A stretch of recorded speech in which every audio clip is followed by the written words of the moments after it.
நண்பர்கள் அனைவருக்கும் வணக்கம்.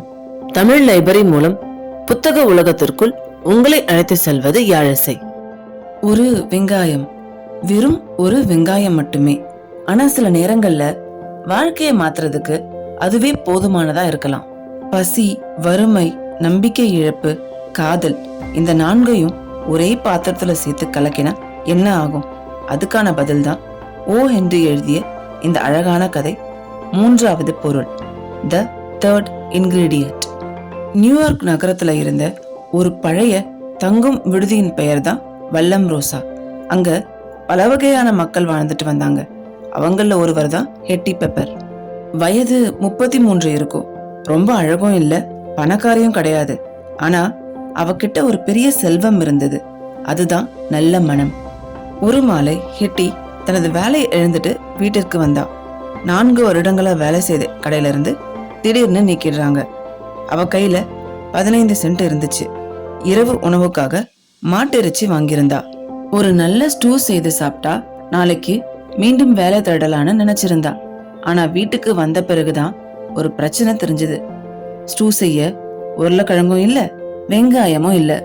அப்போ தண்ணீர் எடுக்க வெளியில போன எட்டி ஒரு இளம் பெண்ணை பாக்குறா. அவ பேரு சிசிலியா, ஒரு சிறிய ஓவிய கலைஞர். அவகிட்ட 2 உருளைக்கிழங்குகள் மட்டும் இருந்துச்சு. அதுவே அவளுடைய இரவு உணவு. ஹெட்டி சிரிச்சபடியே அவகிட்ட, என்கிட்ட இறைச்சி இருக்கு, உன்கிட்ட உருளைக்கிழங்கு இருக்கு, ரெண்டையும் சேர்த்து ஸ்டூ செய்வோமான்னு அவ கேட்க சிசிலியாவோட கண்கள் பிரகாசிக்குது. இன்னும் ஒரு பிரச்சனை இருந்தது. வேற என்ன, அவங்க கிட்ட வெங்காயம் மட்டும் இல்ல. ஹெட்டிக்கு இது ரொம்பவே வருத்தமா இருந்துச்சு. 2 பேரும் சமையல் செய்ய தொடங்குறாங்க. அப்போ சிசிலியா சுவர்ல இருந்த படகு படத்தை பார்த்து திடீர்னு அழ தொடங்குறா.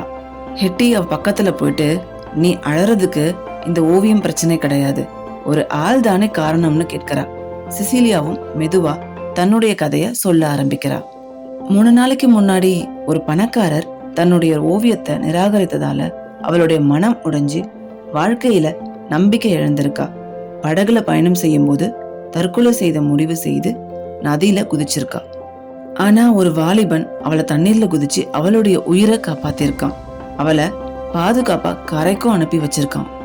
அவன் பாக்குறதுக்கு அன்பானவனாவும் பணக்காரனாவும் இருந்திருப்பான். இவளை பத்தி விசாரிச்சதுக்கு சிசிலியா சரியா பதில் சொல்லல. இருந்தாலும் இன்னும் 3 நாட்கள்ல உன்னை கண்டுபிடிச்சிருவன்னு அவன் சொல்லியிருப்பான். இன்னையோட 3வது நாள். நான் இன்னும் அவரை பார்க்கல. அவரு என்னை கண்டுபிடிப்பாரான்னு இவ ஏக்கத்தோட கேட்க ஹெட்டி அவளுக்கு ஆறுதல் சொல்றா. ஆனாலும் ஹெட்டியோட மனசுல இருந்தது ஒரே ஒரு எண்ணம் மட்டும்தான், அது வெங்காயம். அந்த நேரத்துல வழித்தடத்துல ஒரு வாலிபன் வரான். அவனுடைய கையில ஒரு பெரிய வெங்காயம் இருந்தது. ஹெட்டியோட கண்கள் உடனே அந்த வெங்காயத்து மேல விழுது. அவனை வழி நிறுத்துறா. அந்த வெங்காயத்தை என்ன செய்ய போறன்னு இவ கேட்க, சாப்பிட போறன்னு அவன் சொல்றான். பச்சையாகவான்னு இவ கேட்க, ஆமான்னு அவன் சொல்றான். அவன் மிகவும் சோர்வாவும் பசியுடனும் இருந்தான். அவனுக்கும் வாழ்க்கை எளிதா இல்லைன்னு இவளுக்கு புரிஞ்சுது. ஹெட்டி அவனை இரவு உணவுக்காக கூப்பிடுறா. உங்களுடைய வெங்காயத்தை ஸ்டூவில் போட கொடுத்தீங்கன்னா நாங்க உங்களுக்கு சிறந்த உணவு தருவோம்னு சொல்றா. வாலிபன் சிரிச்சபடியே அழைப்பை ஏத்துக்கிறான். இப்பதான் அவளுக்கு ஒரு விஷயம் ஞாபகத்துக்கு வருது. நீங்க வந்த கார் யாருடையதுன்னு அவ கேட்கிறா. நான் தான் ஓட்டுநருக்கு சம்பளம் கொடுக்கறேன், அப்போ அது என்னுடையது தானேன்னு அவன் சொல்றான். சரி, நீ ஏன் வெங்காயம் மட்டும் சாப்பிட போறன்னு இவ கேட்க, எனக்கு கடுமையான ஜலதோஷம், என் அம்மா எப்போதும் வெங்காயம் சாப்பிட சொல்லுவாங்க. அப்புறம் அவ சொன்ன கதை எல்லாத்தையும் மாத்திடுச்சு. சில நாட்களுக்கு முன்னாடி ஒரு பொண்ணு படகுல இருந்து நதியில குதிச்சா. நான் அவளை காப்பாத்தினேன்னு இவன் வாக்கியத்தை முடிக்கிறதுக்குள்ள ஹெட்டிக்கு புரிஞ்சு போச்சு, இவன் தான் சிசிலியா உயிரை காப்பாத்தின அந்த வாலிபன். ஹெட்டி அவனுடைய கையில இருந்த வெங்காயத்தை எடுத்துட்டு சிரிச்சபடியே, உள்ள போ, நீ நதியிலிருந்து காப்பாத்தின அந்த சின்ன முட்டாள் பொண்ணு உள்ளதான் இருக்கான்னு சொல்றா. வாலிபன் லேசா கதவை தட்டிட்டு உள்ள நுழைறான். அங்க அவன் சிசிலியாவை பாக்குறான். சிசிலியா இவனை பாக்குறா. 3 நாட்களா தேடிய 2 இதயங்கள் இறுதியா மீண்டும் சந்தித்து கொண்டது. வெளியில நின்னுட்டு இருந்த ஹெட்டி சின்ன புன்னகையோட வெங்காயத்தை நறுக்கிக்கிட்டே தனக்குத்தானே சொல்லிக்கிட்டா, சரி, காதல அவங்க கொண்டு வந்திருக்கலாம், வெங்காயத்தை அவங்க கொண்டு வந்திருக்கலாம், ஆனா மாட்டிறைச்சியை கொடுத்தது நாங்க தான்.